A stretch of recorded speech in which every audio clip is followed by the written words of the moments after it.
Good morning, everyone.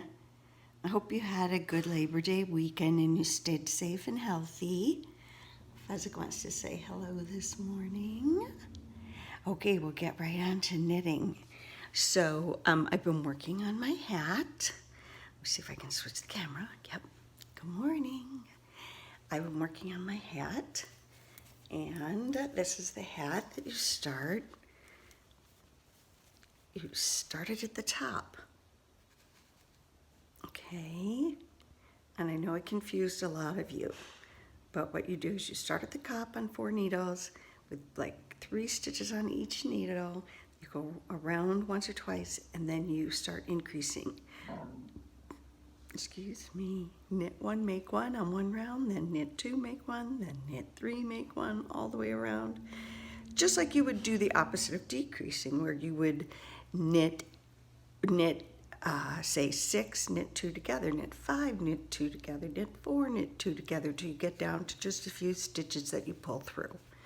So with this type of top-down hat, you just start with the little stitches, and instead of decreases, you're making even increases. And then when you finish with that part, you do the body of the hat, which in this Noro is quite fun. And some of it is ribbing, some of it is moss. And then when you get to the brim, when you feel like you're ready to start I do several inches of a brim and fold it up. Then I switch to a much thinner needle. And you can see how the stitches are very different on the smaller needle. Well, I think you can. Anyhow, I hope to finish it today. It's been super fun. Starting to get a little hard on my hands, but that's okay. Okay, I got to keep this quick. I finished an audiobook, so 2 books this summer. I know, 2 books. 2 books is like, I don't know, it's about as pathetic as you can get. But it was called No One Will Tell You This But Me. It was a sweet, sweet story about a Jewish girl and her grandmother and her mother and their multi-generational relationship. And it's very lighthearted, and it was a good choice for Allison to tell me to read. If you have friends who are Jewish, or you are Jewish yourself, Deb, Caffeine Girl, I think you'll love it. It's a great book. Okay, then I'm also reading Done with the Crying, and it has to do with family issues to help me resolve my feelings about my father. And then I did want to show you my little socks that, here, let me turn the camera around. My little socks that have the pattern on them, which is very, very easy.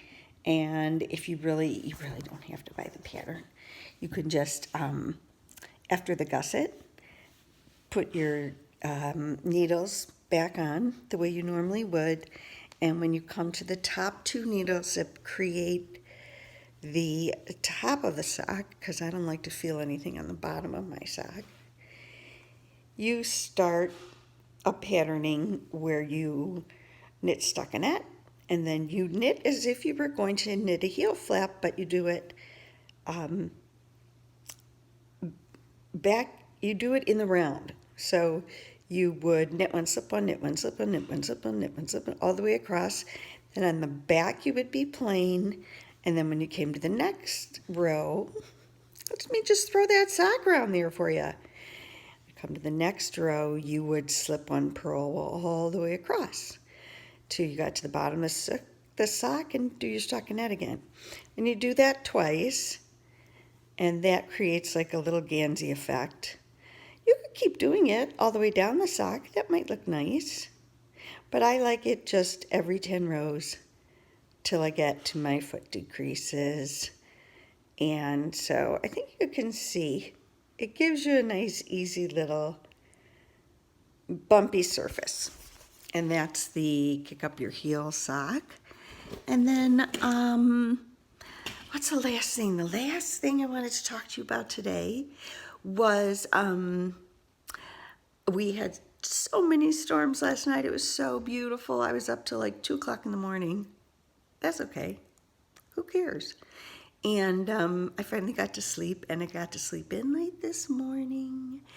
And I wanted to hurry up and send this off to you and get it up posted. And I hope 5 minutes and 20 seconds is not too long.